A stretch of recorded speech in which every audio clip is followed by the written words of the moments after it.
Lectura del Santo Evangelio según San Juan. Después que Jesús hubo saciado a 5.000 hombres, sus discípulos le vieron caminando sobre el agua. Al día siguiente, la gente que se había quedado al otro lado del mar vio que allí no había más que una barca y que Jesús no había montado en la barca con sus discípulos, sino que los discípulos se habían marchado solos. Pero llegaron barcas de Tiberíades cerca del lugar donde habían comido pan. Cuando la gente vio que Jesús no estaba allí, ni tampoco sus discípulos, subieron a las barcas y fueron a Cafarnaúm en busca de Jesús. Al encontrarle a la orilla del mar le dijeron: «Rabí, ¿cuándo has llegado aquí?» Jesús les respondió: en verdad os digo, vosotros me buscáis no porque habéis visto señales, sino porque habéis comido de los panes y os habéis saciado. Obrad no por el alimento perecedero, sino por el alimento que permanece para la vida eterna, el que os dará el Hijo del Hombre, porque a éste es a quien el Padre Dios ha marcado con su sello. Ellos le dijeron: ¿qué hemos de hacer para realizar las obras de Dios? Jesús les respondió: la obra de Dios es que creáis en quien Él ha enviado. Palabra del Señor. Gloria a ti, Señor Jesús. Si hay algo que nos caracteriza a los seres humanos, es que siempre estamos en búsqueda. No nos conformamos con la vida, siempre deseamos algo más. Hoy estos hombres, que habían comido los panes y peces que Jesús había multiplicado, estaban todavía sorprendidos, sobrecogidos, y estaban buscando, porque estaban hambrientos de algo que les llene la vida, de algo que les dé más que lo que ordinariamente encontramos en el mundo. Pero todavía no habían entendido bien. Estaban en búsqueda del alimento material, de ese alimento que se acaba, que solo llena el estómago. En el fondo, una vida fácil, acomodada, tranquila. No habían entendido que el alimento que Jesús venía a ofrecerles era mucho más importante aún. Es Él mismo. Es el alimento de la vida eterna, que no llena el estómago, sino el corazón, el que nos hace ser personas plenas, que nos desinstala y nos lanza a los grandes retos de la vida espiritual. Por eso el Señor les dirá: me buscan porque comieron pan hasta saciarse, pero nada más. Trabajen mejor por el alimento que perdura, que no se acaba, el que les da el Hijo del Hombre. Trabajemos nosotros por ese alimento que perdura, que no se acaba, que de verdad nos llena el corazón, el alimento que nos trae Jesús. Porque en la vida muchas cosas nos podrán faltar, pero que nunca nos falte Dios, porque si lo tenemos a Él, ya lo tenemos todo. Que la búsqueda más importante de nuestras vidas sea Cristo, encontrarnos, adherirnos cada vez más al Señor. ¿Cómo hacerlo entonces?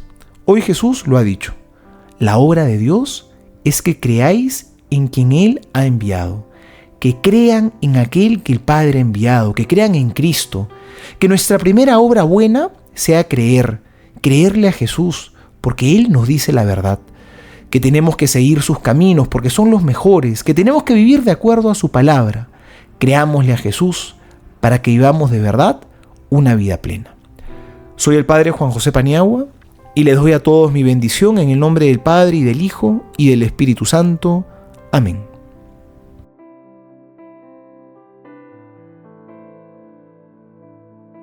Cada 5 de mayo, la Iglesia celebra a San Ángel de Sicilia, mártir, patrono de los convertidos, conocido también como San Ángel de Jerusalén, presbítero nacido en Palestina y uno de los primeros miembros de la Orden de Nuestra Señora del Monte Carmelo. Este santo nació en la ciudad de Jerusalén en 1185. Sus padres fueron judíos conversos al cristianismo. De acuerdo a una antigua tradición, la Virgen María se apareció a sus progenitores para ser los discípulos de su hijo. Ángel mostró desde niño un gran interés por las cosas de Dios y un corazón deseoso de servir. Con poco más de 10 años empezó a estudiar y a los 15 ya dominaba el griego, el latín y el hebreo. Al llegar a los 25, más duro en la fe, solicitó ser incorporado al Carmelo en el monasterio de Santa Ana en Jerusalén. Durante los siguientes 5 años vivió como ermitaño y el mismo Jesús se le apareció para mostrarle el mal que le esperaba a Tierra Santa a causa de la invasión de los sarracenos. El Señor le encomendó luego que se dirigiera hacia Occidente para predicar y convertir a los pecadores y así despertar en ellos el amor a Dios y a la Iglesia. Por orden del sumo pontífice, San Ángel predicó por un tiempo en la Basílica de San Juan de Letrán, Roma, con abundantes frutos de santidad.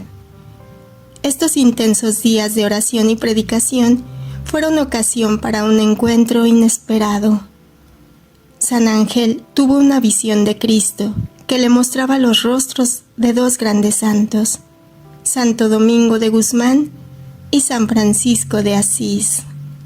Luego el Salvador le dijo: hay 2 nuevas y firmes columnas de la Iglesia, en alusión a los 2 grandes fundadores de las órdenes mendicantes, dominicos y franciscanos respectivamente. San Ángel, ruega por el cónclave.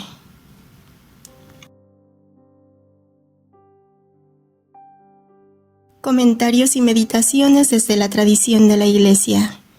Francisco, Papa, homilía, por fe, no por interés. ¿Cómo sigo a Jesús? Es la simple pregunta que cada cristiano debería plantearse para comprender si su fe es auténtica y sincera, o de alguna manera interesada. El riesgo, de hecho, es el de aguar la propia adhesión a Cristo con los cálculos de la conveniencia. Hay distintas maneras de seguir a Jesús. La gente descrita por el Evangelio de Juan 6, 22, 29, que acababa de asistir al milagro de la multiplicación de los panes, seguía de hecho a Jesús, no solo porque tenía hambre de la palabra de Dios y escuchaba que Jesús llegaba al corazón, calentaba su corazón, sino también porque Jesús hacía milagros. También lo seguían para ser sanados, para tener alguna visión nueva de la vida. Tanto que en otro pasaje de San Juan, Jesús reprocha: si no veis señales y prodigios, no creéis. Como subrayando que lo importante no son los milagros, lo importante es la palabra de Dios, es la fe. De hecho, a ese papá que pidió la sanación del hijo, dijo: todo es posible para quien cree. Por tanto, la gente que seguía a Jesús para escucharlo, después de la multiplicación de los panes, quería incluso hacerlo rey. Por eso, él se fue solo a rezar. ¿Qué sucede con la gente que busca al Señor y lo encuentra el día después en la orilla del lago? ¿Por qué esta búsqueda insistente? También para escuchar a Jesús, pero sobre todo por interés. De hecho, llega enseguida el reproche del Señor: en verdad os digo, vosotros me buscáis no porque habéis visto signos, sino porque habéis comido de ese pan y os habéis saciado.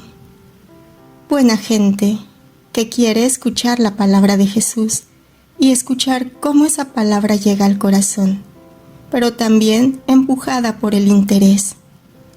La suya es por tanto una fe que combina las 2 cosas. Una fe, unas ganas de amar a Jesús, pero un poco interesada.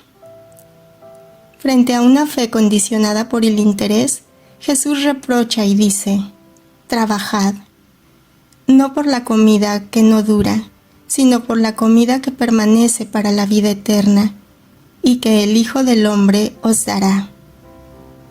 La comida es la palabra de Dios y el amor de Dios. Cada uno de nosotros puede preguntarse: ¿pero cómo sigo yo a Jesús? ¿Y cómo sé, cómo puedo saber si sigo bien a Jesús o si soy interesado? De aquí un consejo. El consejo de la memoria. El justo discernimiento puede llegar del refrescar la memoria. Es decir, nosotros podemos preguntarnos, ¿qué ha hecho Jesús por mí? Pensando sobre todo y concretamente en nuestra vida. Entonces, encontraremos muchas cosas grandes que Jesús nos ha dado gratuitamente, porque nos ama a cada uno de nosotros. De aquí el paso sucesivo. Una vez que yo veo las cosas que Jesús ha hecho por mí, me hago la segunda pregunta. ¿Y yo qué debo hacer por Jesús?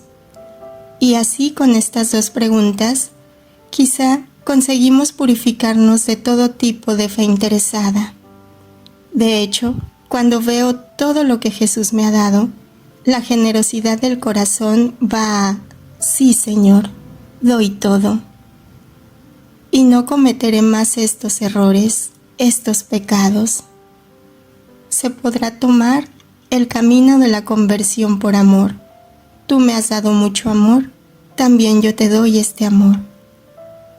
Gracias a estas dos preguntas, cada uno podrá hacer un buen test de cómo nosotros seguimos a Jesús, interesados o no, y así seremos capaces de purificar nuestra fe de todo interés.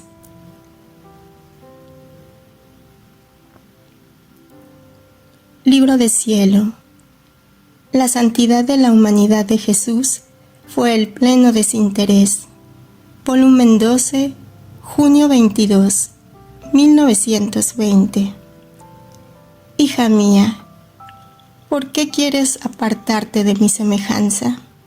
Yo jamás pensé en mí mismo. La santidad de mi humanidad fue el pleno desinterés. Nada hice para mí, sino que todo lo sufrí y lo hice para las criaturas. Mi amor puede decirse verdadero, porque estuvo sellado por mi propio desinterés. Donde está el interés, no se puede decir que hay una fuente de verdad. El alma con el desinterés propio se pone delante de todos, y mientras se pone delante, el mar de mi gracia la toma por detrás, inundándola, de manera que la hace quedar toda sumergida en él, sin que ni siquiera ella lo advierta. En cambio, quien piensa en sí misma es la última, y el mar de mi gracia le queda adelante, y ella debe, a fuerza de brazo, surcar el mar, si es que lo logra, porque el pensamiento de sí misma le creará tantos obstáculos que le infundirá temor de arrojarse en mi mar y estar en peligro de quedarse en la orilla.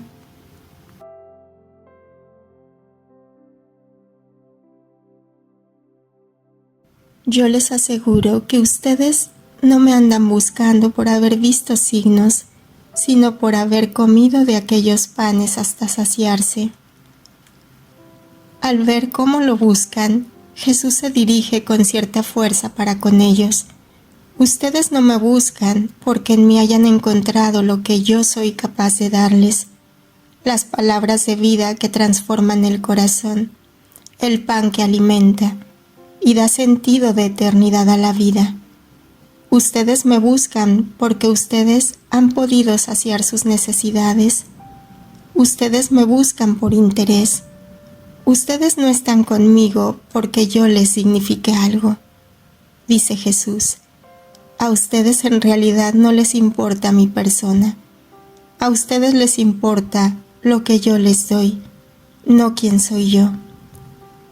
Es un reproche fuerte de Jesús, pero necesario, para hacer reaccionar y tratar de encontrar en el camino a los que verdaderamente van a formar parte de esta comunidad nueva que está surgiendo, diferenciándose de aquellos que en realidad, bajo la apariencia de interés de Jesús, están detrás de sus propios intereses, cubrir sus necesidades básicas.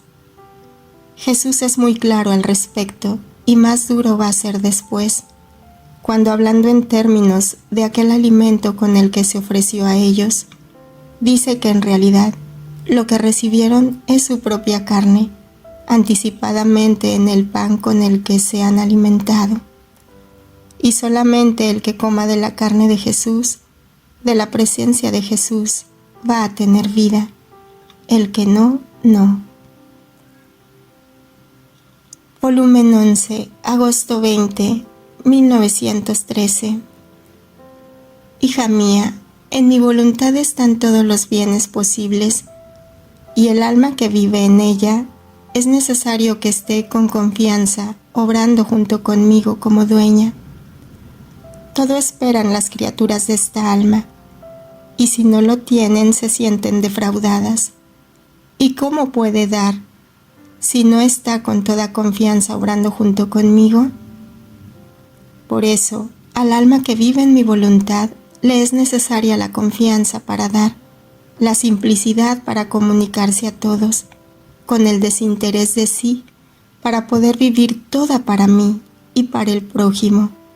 Tal soy yo. Luego ha agregado: hija mía, a quien en verdad hace mi voluntad, le sucede como al árbol injertado, que la fuerza del injerto tiene virtud de hacer destruir la vida del árbol que recibe el injerto. Así que no más los frutos, las hojas del primer árbol se ven, sino los del injerto. Y si el primer árbol dijera al injerto: quiero retener para mí al menos una pequeña ramita, para poder dar también yo algún fruto, para poder hacer conocer a todos que yo existo aún, el injerto le respondería: tú no tienes ya razón de existir. Después de que te has sometido a recibir mi injerto, la vida será toda mía. Así el alma que hace mi voluntad puede decir: mi vida ha terminado. No más mis obras saldrán de mí, mis pensamientos, mis palabras, sino las obras, los pensamientos, las palabras de aquel cuya voluntad es mi vida.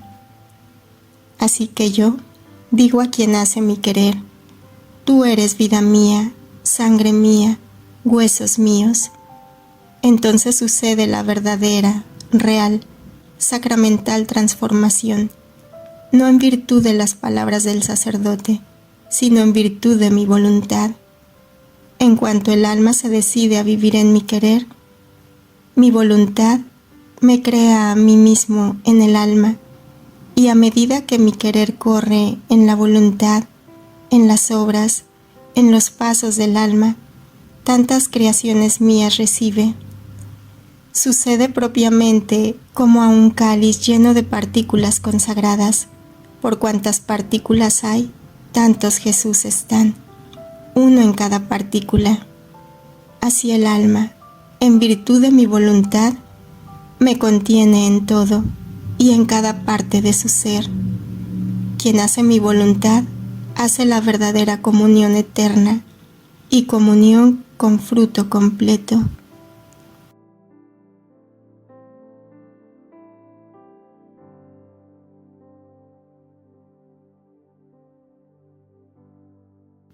Yo les aseguro que ustedes no me andan buscando por haber visto signos. Jesús llama la atención sobre el hecho de que no han entendido la multiplicación de los panes como un signo, como era en realidad, sino que todo su interés se centraba en lo referente al comer y saciarse. Entendían la salvación desde un punto de vista puramente material, el del bienestar general, y con ello rebajaban al hombre y en realidad excluían a Dios. Pero si veían el maná solo desde el punto de vista del saciarse, hay que considerar que este no era pan del cielo, sino solo pan de la tierra. Aunque viniera del cielo, era alimento terrenal. Más aún, un sucedáneo que se acabaría en cuanto salieran del destierro y llegaran a tierra habitada. Pero el hombre tiene hambre de algo más, necesita algo más. El don que alimente al hombre en cuanto hombre debe ser superior, estar a otro nivel. Es la Torá, ese otro alimento?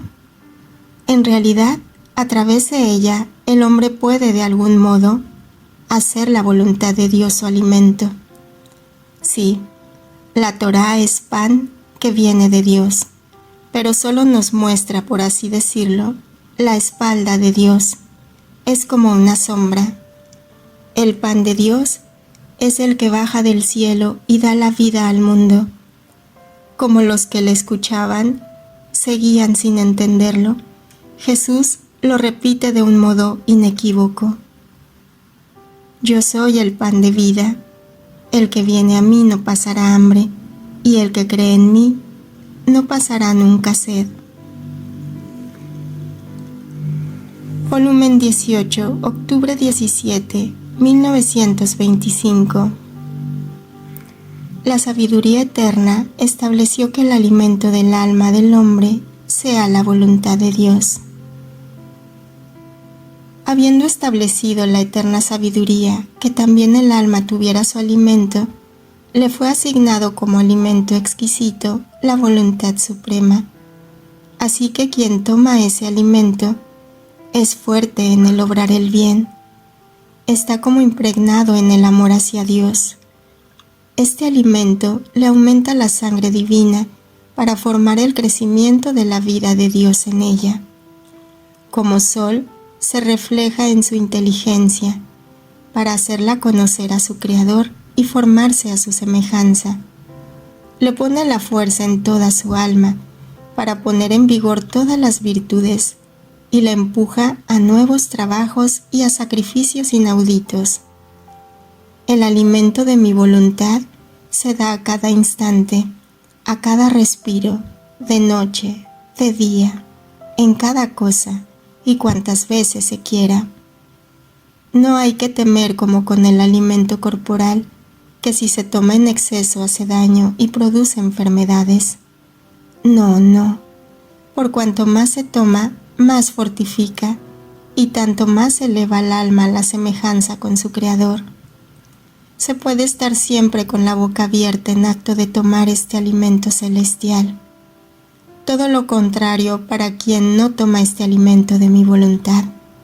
Para quien no lo toma de ninguna manera, puede decir que se dispone a morir eternamente. Para quien se alimenta de él rara vez, es débil e inconstante en el bien, es frío en el amor, es pobre de sangre divina, de manera que crece como anémica en él la vida divina. La luz en su inteligencia es tan escasa que poco o nada conoce de su Creador, y no conociéndolo, su semejanza está tan lejana de él, por cuanto está lejano el alimento de su voluntad.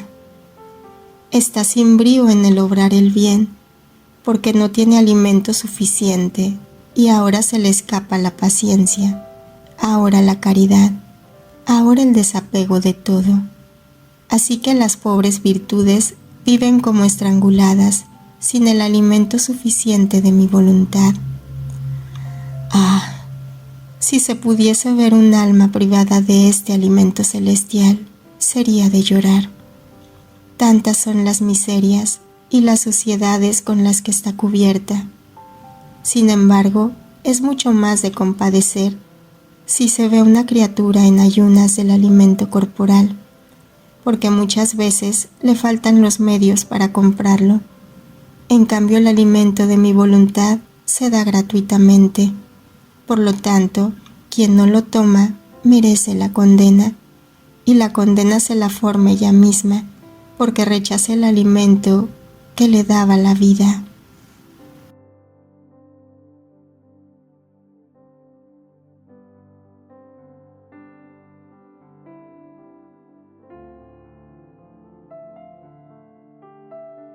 Sino por el alimento que durará para la vida eterna.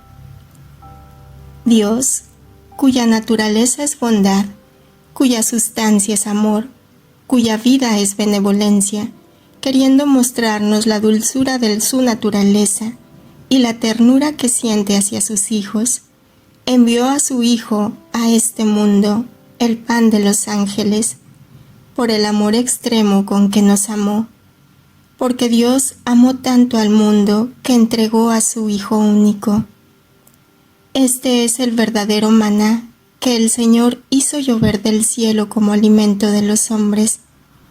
El que Dios en su bondad ha preparado para sus pobres, porque Cristo, que descendió por todos los hombres y hasta el lugar concreto de cada hombre, atrae a todos hacia sí por su bondad inefable. No rechaza a nadie y admite a todos los hombres a la conversión. Para todos los que le reciben, es dulzura deliciosa. Únicamente Él puede colmar todos los anhelos del hombre y se adapta de manera diferente a unos y a otros, según sus tendencias, sus deseos y apetitos. Volumen 15, mayo 2, 1923. Danos hoy nuestro pan de cada día. Yo decía, Padre nuestro, a nombre de todos te pido 3 clases de pan cada día. El pan de tu voluntad, que es más que pan, porque si el pan es necesario 2 o 3 veces al día, en cambio este es necesario a cada momento, en todas las circunstancias. Es más, debe ser no solo pan, sino como aire balsámico que lleva la vida, la circulación de la vida divina en la criatura. Padre, si no es dado este pan de tu voluntad, no podré jamás recibir todos los frutos de mi vida sacramental, que es el segundo pan que todos los días te pedimos. Oh, cómo se encuentra mal mi vida sacramental, porque el pan de tu voluntad no los alimenta. Es más, encuentra el pan corrupto de la voluntad humana. Oh, cómo me da asco, cómo le rehuyo. Y si bien voy a ellos, pero los frutos, los bienes, los efectos, la santidad, no puedo darlos, porque no encuentro nuestro pan. Y si alguna cosa doy, es en pequeña proporción, según sus disposiciones, pero no todos los bienes que contengo. Y mi vida sacramental espera pacientemente que el hombre tome el pan de la voluntad suprema para poder dar todo el bien de mi vida sacramental. Ve entonces como el sacramento de la Eucaristía, y no solo este, sino todos los sacramentos dejados a mi Iglesia e instituidos por mí, darán todos los frutos que contienen y tendrán pleno cumplimiento cuando el pan nuestro, esto es, la voluntad de Dios, se haga como en el cielo, así en la tierra. Después pedía el tercer pan, es decir, el material. ¿Cómo podía decir, danos hoy nuestro pan, si el hombre, debiendo hacer nuestra voluntad, lo que era nuestro era suyo? El Padre no debía dar el pan de su voluntad, el pan de mi vida sacramental, el pan diario de la vida natural, a hijos ilegítimos, usurpadores, malos, sino a hijos legítimos, buenos, que tendrían en común los bienes del Padre. Por eso yo decía, danos nuestro pan, entonces comerán el pan bendito. Todo sonreirá en torno a ellos. La tierra y el cielo llevarán la marca de la armonía de su Creador.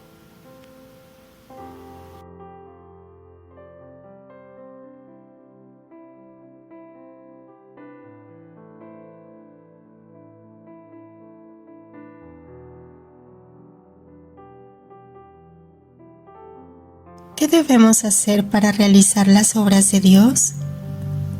La ley se ha hecho persona. En el encuentro con Jesús nos alimentamos, por así decirlo, del Dios vivo. Comemos realmente el pan del cielo. De acuerdo con esto, Jesús ya había dejado claro antes que lo único que Dios exige es creer en Él. Los oyentes le habían preguntado, ¿cómo podremos ocuparnos del trabajo que Dios quiere? La palabra griega aquí utilizada, ergasestai, significa obtener a través del trabajo. Los que escuchan están dispuestos a trabajar, a actuar, a hacer obras para recibir este pan. Pero no se puede ganar solo mediante el trabajo humano, mediante el propio esfuerzo. Únicamente puede llegar a nosotros como don de Dios, como obra de Dios. Toda la teología paulina está presente en este diálogo. La realidad más alta y esencial no la podemos conseguir por nosotros mismos. Tenemos que dejar que se nos conceda y, por así decirlo, entrar en la dinámica de los dones que se nos conceden. Esto ocurre en la fe en Jesús, que es diálogo y relación viva con el Padre, y que en nosotros quiere convertirse de nuevo en palabra y amor. Volumen 23, octubre 6, 1927. Quien trabaja en la divina voluntad, trabaja en las propiedades divinas y con sus actos forma soles.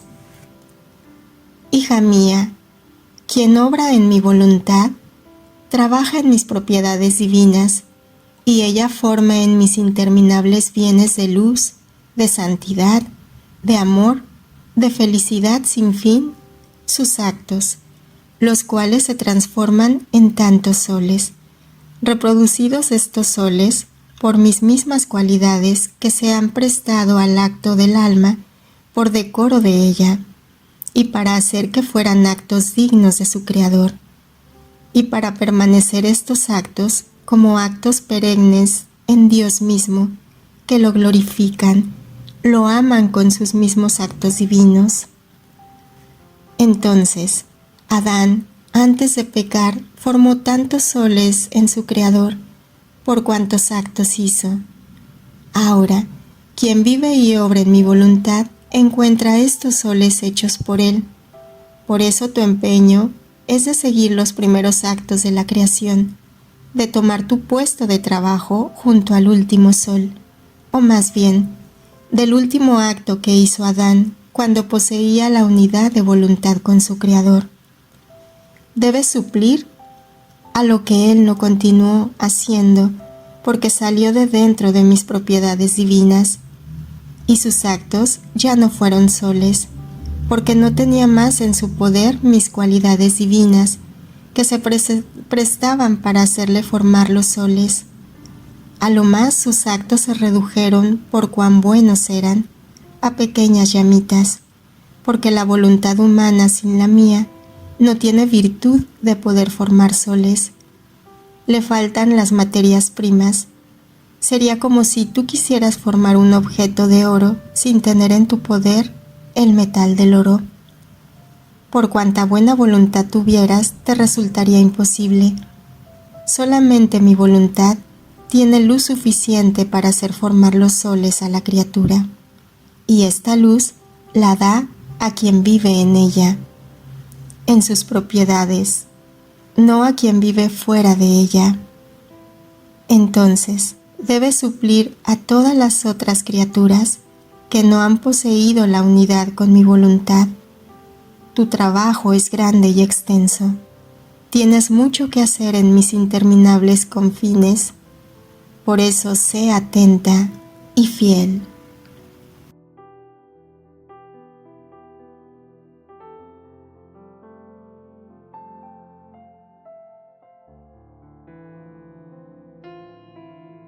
¿Dónde queda patente que trabajo por este pan que perdura?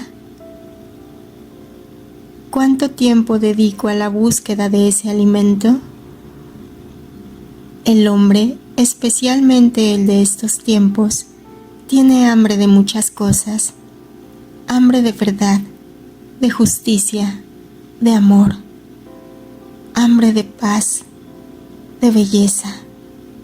Pero sobre todo, hambre de Dios. Debemos estar hambrientos de Dios, exclamaba San Agustín.